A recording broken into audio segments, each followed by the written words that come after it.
So if you check your analytics today, I want you to do one thing and one thing only. I want you to check the dwell time on your website. I'm going to take a couple of minutes to talk about what is dwell time, why it's important, and what you can do to improve it. So let's jump in. First of all, what's dwell time? So the dwell time on your website is basically how long someone is staying on your website.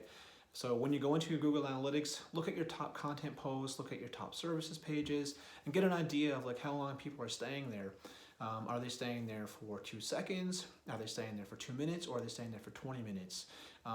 This can tell a really big story in terms of what's happening, because if they're staying for 2 seconds, and if you're running paid media, then this is probably not a good use of your paid media. You're spending money to drive traffic to your website, and people aren't staying. So you might want to reevaluate in terms of what's happening there.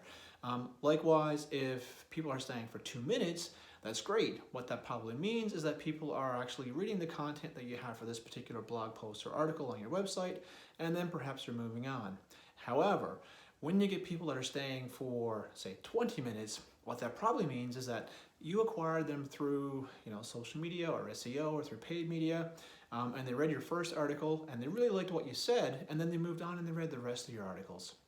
So when you're checking your Google Analytics account today, just have a look and see, where do you fit in that mix? Is it the 2 seconds, the 2 minutes, or is it the 20 minutes? And see kind of where you fit with your visitors, and then you might want to make some adjustments. So why is this important? Well, it's extremely important, one, from an SEO perspective. So dwell time is a ranking factor for SEO, which means that if you check your analytics and you notice that most people are staying on your website for, let's say, 2 seconds, then that means you're not giving users a good experience, and Google is going to drop you further down the ranks. However, if your dwell time is 2 minutes and 20 minutes, then what I would like to see, what you should probably see over time, is that your rankings are probably going to improve.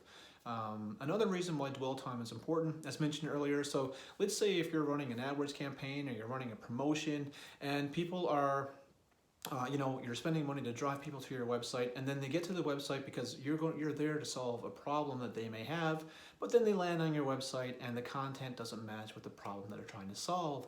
So here you are, you're spending money, and all of a sudden you're spending money for people to stay on your website for perhaps less than 10 to 15 seconds, or maybe even 2 seconds. So now that we've covered those things, what can we do to improve that? So number one of the easiest ways to improve that today probably is to take the content that you currently have on your page, and if at all possible, I would take that content and maybe you can turn it into a video. So if it's a blog post, maybe you can actually turn the blog post into a video so people can watch that content.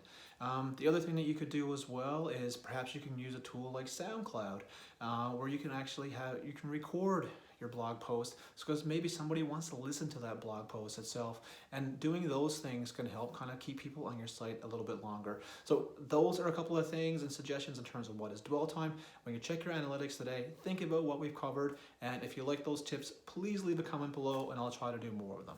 Have a good day, everyone.